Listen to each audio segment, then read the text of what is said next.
Hello मेरे प्यारे योद्धाओं, कैसे हैं? आशा है खूब अच्छे होंगे। आज हम आपके लिए एक बहुत बेहतरीन जानकारी लेकर के आए हैं और जानकारी ये है कि भारत सरकार द्वारा राष्ट्रीय आय एवं योग्यता आधारित परीक्षा NMMSE, जिसको आप बोलते हैं national means cum merit scholarship की परीक्षा के लिए मतलब जो फॉर्म है वो आवेदन मांग लिए गए हैं और कल से ये फॉर्म शुरू हो जाएंगे। तो आप लोग जी जान से जुट जाइए। अब हम इस वीडियो में जो चर्चा करने वाले हैं वो इसके लिए क्या योग्यता होनी चाहिए, किस तरह के प्रश्न आते हैं, कौन से सब्जेक्ट से ज़्यादा प्रश्न पूछे जाते हैं और कौन कौन बच्चा इस फॉर्म को भर सकता है, इन सारी बातों पे चर्चा करेंगे।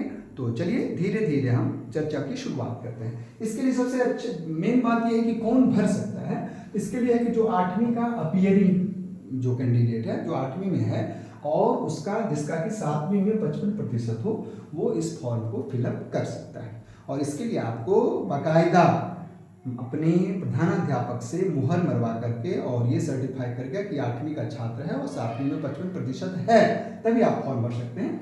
उसके बाद 8वीं का छात्र और छात्रा हमने लिखा है, तो छात्र और छात्रा वही जो सरकारी स्कूल का बच्चा।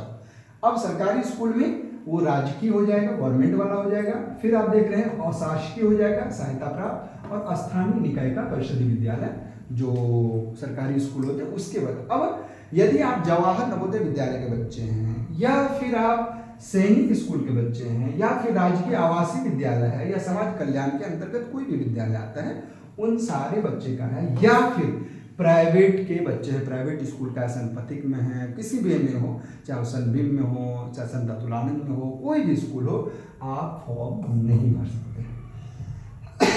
उसके बाद है ऐसे छात्र हैं जिनके अभिभावकों की आय जो है वो सारे आमदनी मतलब सभी स्रोतों से 3.5 लाख रुपया से ज्यादा नहीं होनी चाहिए। उसके बाद हम चर्चा करेंगे। और एक चीज है, ये हमेशा ऑनलाइन फॉर्म भरा जाता है, इसके लिए कोई भी शुल्क नहीं ली जाती है। और आपको मैं बता दूं 1000 रुपया आपको 4 साल तक 9, 10th, 11th, 12th मिलते हैं। और फिर 12th के बाद ही आप दूसरे स्कॉलरशिप भर लेते हैं, प्रधानमंत्री वाला, तो आप हमेशा स्कॉलरशिप पाएंगे। आप में उस तरह का अब है। अब अभ्यर्थी को आवेदन करते समय तहसीलदार या सक्षम अधिकारी द्वारा निर्गत आय प्रमाण पत्र अपलोड करना अनिवार्य होता है। नहीं करते हैं तो फिर दिक्कत होती है, फिर आपका फॉर्म नहीं माना जाएगा कि आपने भरा है। यदि अनुसूचित जाति के हैं या अनुसूचित जनजाति के हैं तो इसके लिए भी, या पिछड़ा वर्ग के हैं तो जो भी चुनौतीग्रस्त श्रेणी है आपका, चाहे फिजिकली हैंडीक्राफ्ट हैं तो भी, या स्वतंत्रता सेनानी हैं के आश्रित हैं तो भी आपको ये सारे फॉर्म जो सक्षम अधिकारी द्वारा प्रमाणित हो उसको आप अपलोड करना जरूरी माना जाएगा, नहीं तो माना जाएगा कि आप सामान्य के बच्चे हैं। अब इसमें कौन से प्रश्न पूछे जाते हैं इस पे हम लोग चर्चा करते हैं। तो पहले एक बार हम डिटेल कर लें। 7वीं का बच्चा हो, 55% हो, उसके बाद 8वीं का छात्र हो, केवल सरकारी स्कूल का हो, अभिभावक की आमदनी कितनी हो, 3.5 लाख रुपया। अब हम आते हैं इस परीक्षा का जो फॉर्म होता है, मतलब 180 प्रश्न होते हैं। उस 180 प्रश्न में 2 उसके भाग होते हैं, एक होता है मैथ, दूसरा होता है सेट। अब मैथ में क्या होता है, मैथ में होता है M से होता है मेंटल, A से एबिलिटी, T से डेटा, यहाँ है सब्जेक्टिव असेसमेंट टेस्ट। तो जैसे आप 8वीं के बच्चे हैं तो आपका सब्जेक्टिव ज्ञान लिया जाएगा कि नहीं, और मेंटली आपका ज्ञान लिया जाएगा कि सही में आप योग्य हैं और बच्चे की अपेक्षा। इसके लिए मानसिक योग्यता परीक्षण जो ली जाती है, इसमें तर्क शक्ति और विश्लेषणात्मक प्रश्न पूछे जाते हैं। इस प्रश्न के जो क्वेश्चन होते हैं, नंबर ऑफ क्वेश्चन वो 90 होते हैं। और यदि आप इसमें थोड़ा तेजी दिखाएं, क्योंकि 180 प्रश्न होते हैं, 3 घंटा में करने होते हैं, तो 3 घंटा 180 मिनट में 180 प्रश्न करने होते हैं, और आपको सारे प्रश्न करने हैं क्योंकि वो। और एक चीज अच्छी बात ये है कि ये निगेटिव मार्किंग इस प्रश्न में नहीं होते परीक्षा में, तो आपको आराम से सारे प्रश्न करने हैं। और इसमें कितना प्रश्न प्राप्त कर लें कि हम सफल हो जाए, तो यदि आप जनरल के हैं तो आपको 40% प्रश्न जो है, मतलब प्रश्न आपके आंसर जो है वो सही होने चाहिए।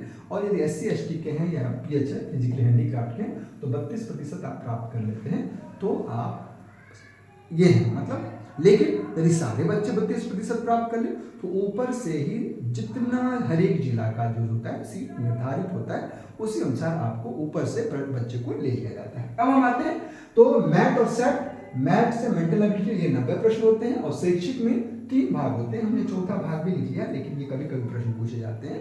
तो गणित के क्वेश्चन थे 30, विज्ञान के 30 और सामाजिक विज्ञान के 30। 30 ये तीनों मिलाकर के 90 होते हैं, और इसमें जो होते हैं 15 से 20 आपको टॉपिक होते हैं, उसमें आपके 90 प्रश्न होते हैं। मतलब मैथ से भी 90 और सेट से भी 90। इसमें यदि आप जनरल के बच्चे हैं तो 100 प्लस जो है आपका सेफ जोन माना जाता है। मतलब यदि आपका रीजनिंग सही हो गया और इधर से 5-10 क्वेश्चन आप कर लिए तो आपको 1000 रुपया 4 साल तक मिलना एकदम कन्फर्म है।